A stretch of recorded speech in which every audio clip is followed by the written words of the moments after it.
मेरे चैनल पर आप सभी का बहुत बहुत स्वागत है। मेरी कहानी अगर अच्छी लगे तो मेरे चैनल को लाइक, शेयर और सब्सक्राइब करना बिल्कुल ना भूलें। मेरा नाम रजनी है।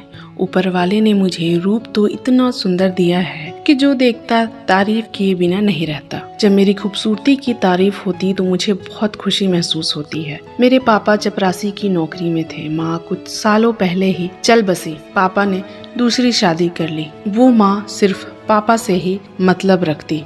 मुझसे मतलब तभी होता जब घर के काम ना हुए हों और गुस्सा करना हो। घर के काम करवाने और अपना स्वार्थ निकलवाने के कारण वह मेरी शादी भी नहीं होने देती है। मेरे रूप के कारण मेरे बहुत रिश्ते आते हैं, मगर वह इनकार कर देती और घर पर मुझ पर अत्याचार करती। मैं दो मीठे बोल के लिए तरसती, पर मेरी सौतेली माँ के कारण वह नसीब कहाँ। मेरा एक सौतेला भाई भी है, अभी 12 साल का है। मेरी सौतेली माँ उसे मुझसे दूर रखती है, जबकि वह मुझसे प्यार करता है और दीदी दीदी बोल मेरे आसपास घूमता रहता है। एक दिन अचानक सौतेली माँ ने कहा कि मैं तैयार हो जाऊं, मुझे लड़के वाले देखने आ रहे हैं। यह सुन मुझे मेरे कानों पर यकीन नहीं हो रहा था। अब तक तो जितने भी रिश्ते आते मेरी सौतेली माँ उसे अभी शादी नहीं करने बोलकर टाल देती, पर आज यह अचानक क्या हुआ मेरी समझ में नहीं आ रहा था। पर तैयार तो होना ही था, नहीं तो मेरी सौतेली माँ मुझे सजा देने को उतावली रहती थी। शाम को कुछ लोग मेरे घर पर आए, जिनमें एक लड़का, एक आदमी और एक औरत भी थी। मैं सज धज कर अपने कमरे में तैयार बैठी थी। तभी मेरा भाई आया और कहा, दीदी आज आप बहुत सुंदर लग रही हो, देखना लड़के वाले आपको तुरंत ही पसंद कर लेंगे। वैसे लड़का भी बहुत स्मार्ट है। यह सुन मुझे थोड़ी हैरत हुई कि मेरी सौतेली माँ ने मेरे लिए इतना अच्छा लड़का कैसे ढूंढ लिया। थोड़ी ही देर में मुझे बाहर बुलाया गया। उन्होंने मुझे देखा और पसंद कर लिया।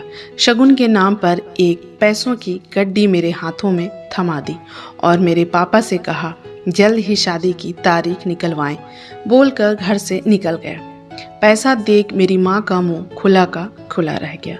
वो झट से मेरे हाथों से पैसे ले लेती है। मैं समझ गई कि पैसे के लालच में उन्होंने इस रिश्ते के लिए हाँ कहा होगा। मैं यह सोचकर हैरान थी कि मेरी सौतेली माँ ने इतना अच्छा रिश्ता मेरे लिए कैसे ले आई। मैंने देखा था लड़का भी स्मार्ट था।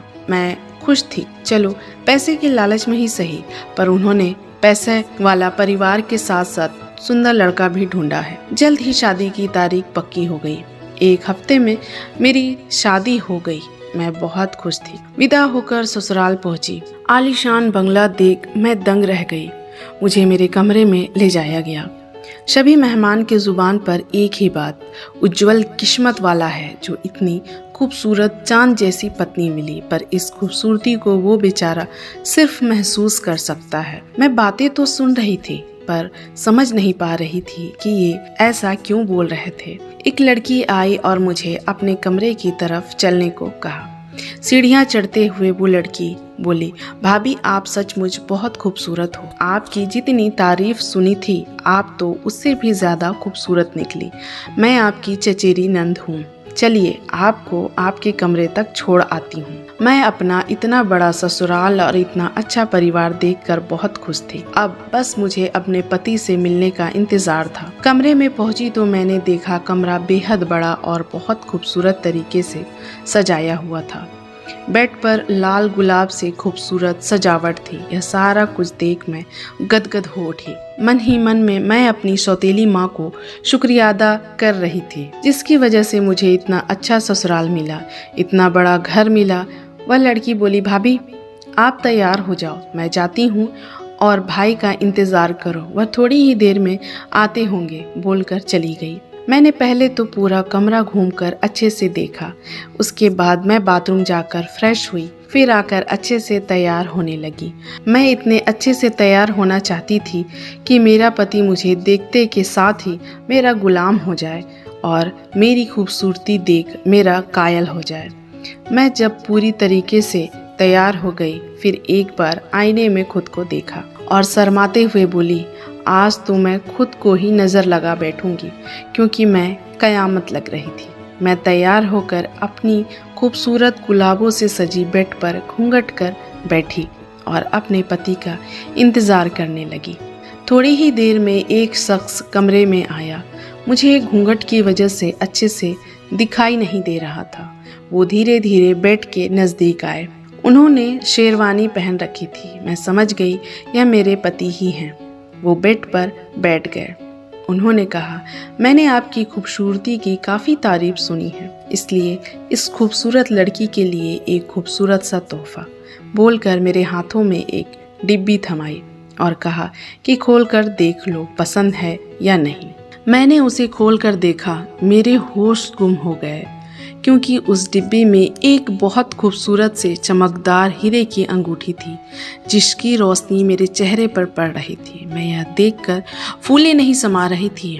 मैं कुछ कहती उससे पहले उन्होंने कहा, क्या हुआ, पसंद नहीं आई क्या? मैंने कहा, नहीं, ऐसी कोई बात नहीं है।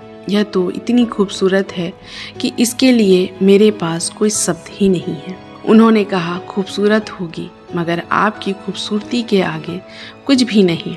मैं एक पल के लिए शर्मा गई। मैं अंगूठी आगे करते हुए बोली, इतने प्यार से लेकर आए हैं तो पहना भी दीजिए। वह हाँ बोलकर हाथ इधर उधर फेरने लगे।